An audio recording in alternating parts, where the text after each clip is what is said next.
একটু ভলিউমটা কমিয়ে দরজাটা ভেজিয়ে বসুন তো দেখি। আপনার কানে কানে কিছু কথা বলতে চাই, যা হয়তো আমি আর কাউকে কখনো বলতে পারিনি।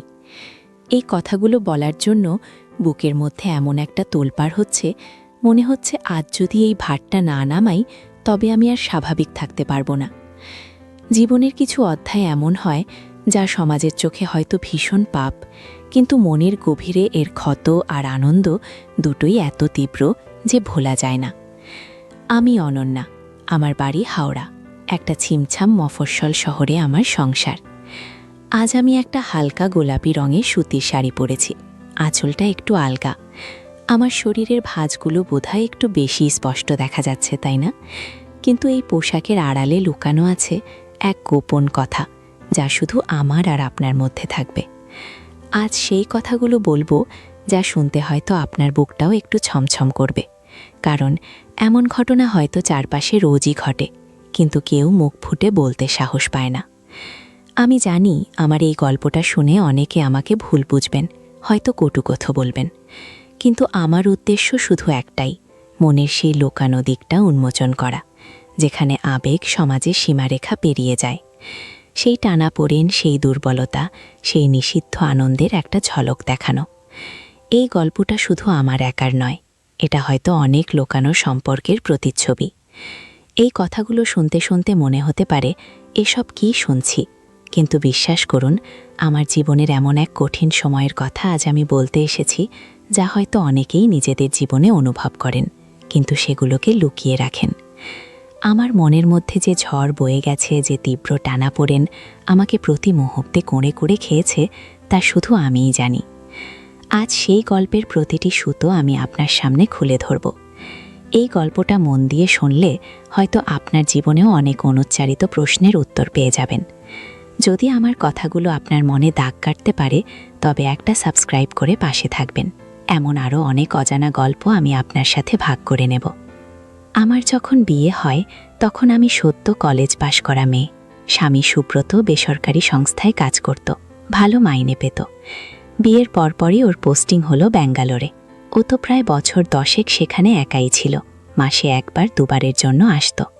আমি একা একা এ বাড়িতে সময় কাটাতাম। প্রথম প্রথম খুব মন খারাপ করত, একা ঘরের চার দেওয়ালে দম আটকে আসত। শ্বশুর শাশুড়ি ভালো মানুষ ছিলেন, কিন্তু একটা নতুন বউয়ের যে সঙ্গী দরকার, একজন মনের মতো বন্ধু দরকার, তা তো আর তারা দিতে পারতেন না। সুব্রতও খুব ব্যস্ত থাকত, ফোন করত, কথা বলতো, কিন্তু আমার মনের গভীরে যে শূন্যতা বাসা বেঁধেছিল, তা যেন কিছুতেই পূরণ হচ্ছিল না। আমাদের সেভাবে প্রেম করে বিয়ে হয়নি, বাবা মা পছন্দ করে বিয়ে দিয়েছিলেন। সুব্রত খুব ভালো মানুষ ছিল, কিন্তু ওর সঙ্গে আমার মনের মিলটা ঠিক অতটা গভীর ছিল না। শারীরিক ঘনিষ্ঠতা হয়তো ছিল, কিন্তু সেই আবেগ, সেই রোমাঞ্চ, সেই তীব্র আকর্ষণের অভাবটা আমি প্রথম থেকেই অনুভব করতাম।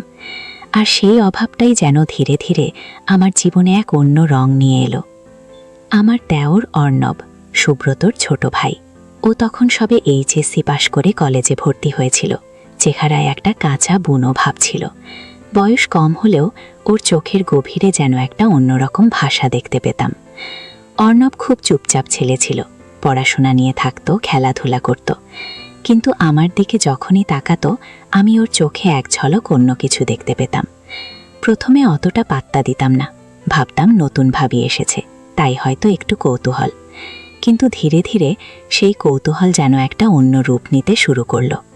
আমি যখন রান্নাঘরে কাজ করতাম, অর্ণব হয়তো বই পড়ার নাম করিয়ে এসে বসত। প্রথমে কিছু বলতো না, শুধু আমার দিকে এক দৃষ্টে তাকিয়ে থাকতো। আমি অস্বস্তি বোধ করতাম, কিন্তু কিছু বলতে পারতাম না।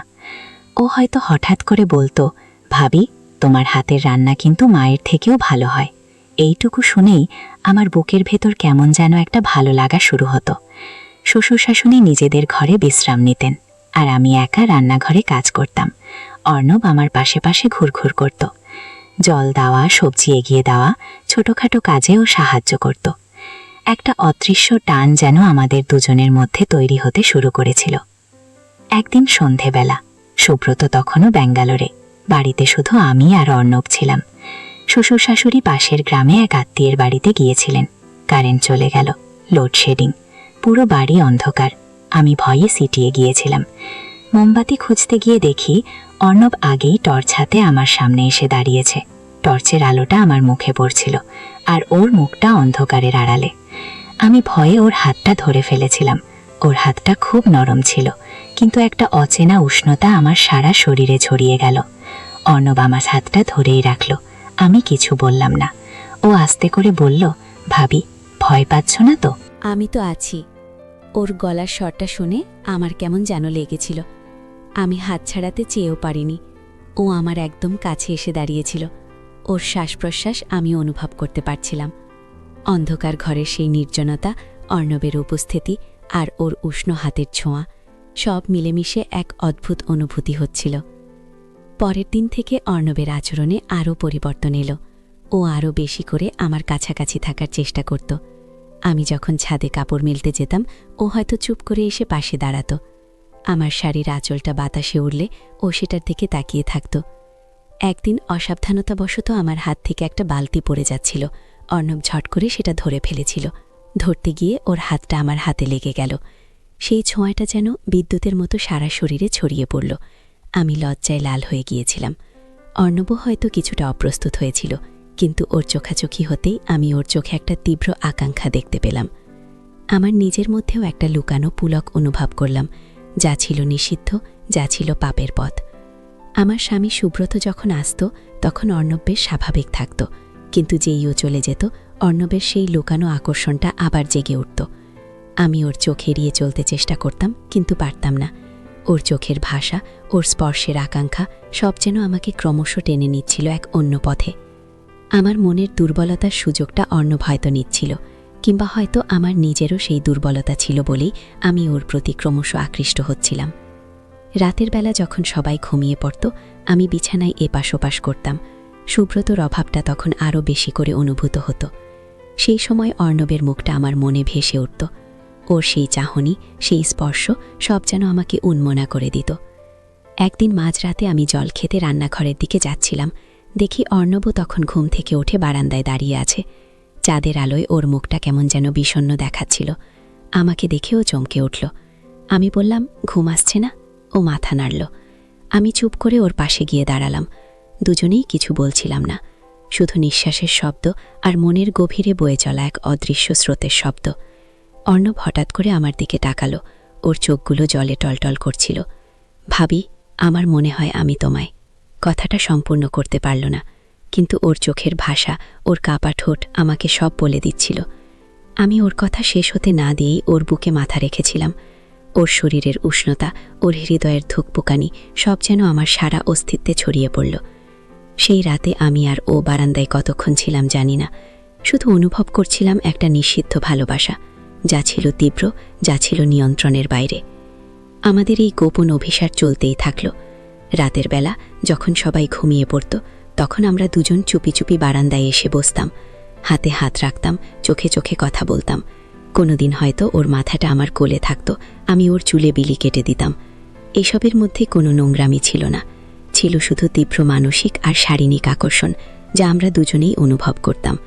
সামাজিক গণ্ডির বাইরে গিয়ে এই সম্পর্কটা আমাদের দুজনের কাছেই যেন একটা মুক্তির পথ হয়ে দাঁড়িয়েছিল।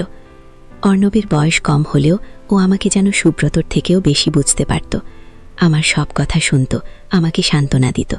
আমি ওর মধ্যে আমার হারিয়ে যাওয়া আবেগ আর ভালোবাসার প্রতিফলন দেখতে পেতাম। কিন্তু এই লুকানো সম্পর্কটা আমাদের দুজনকেই ভেতরে ভেতরে খুব কুরে কুরে খাচ্ছিল। একদিকে আনন্দ, অন্যদিকে অপরাধবোধ, একদিকে মুক্তি, অন্যদিকে ধরা পড়ার ভয়। সুব্রত যখন বাড়ি আসত, তখন আমি অর্ণবের সামনে যেতে পারতাম না। আমার মনের ভেতরটা তখন দুটুকরো হয়ে যেত। অর্ণবও তখন কেমন যেন গুটিয়ে যেত। আমরা দুজনেই জানতাম এই সম্পর্কটা কোনোদিন আলোর মুখ দেখবে না, এটা শুধু অন্ধকারেই লুকিয়ে থাকবে। আর সেই ভয়টাই ছিল সবচেয়ে বড় শাস্তি। একদিন আমার শাশুড়ি হঠাৎ করে অসুস্থ হয়ে পড়লেন। হাসপাতালে ভর্তি করতে হলো। সুব্রতকে খবর দেওয়া হলো। ও এসে পড়ল। তখন অর্ণব আর আমি একরকম স্বাভাবিক হবার ভান করে থাকতাম, কিন্তু চোখের আড়ালে আমাদের নীরব চাহনিগুলো একে অপরের কাছে সব কথা বলে দিত। আমার শাশুড়ি সুস্থ হয়ে যখন বাড়ি ফিরলেন, তখন আমি একটা সিদ্ধান্ত নিলাম, এই লুকানো সম্পর্কটা আর চলতে দেওয়া যায় না।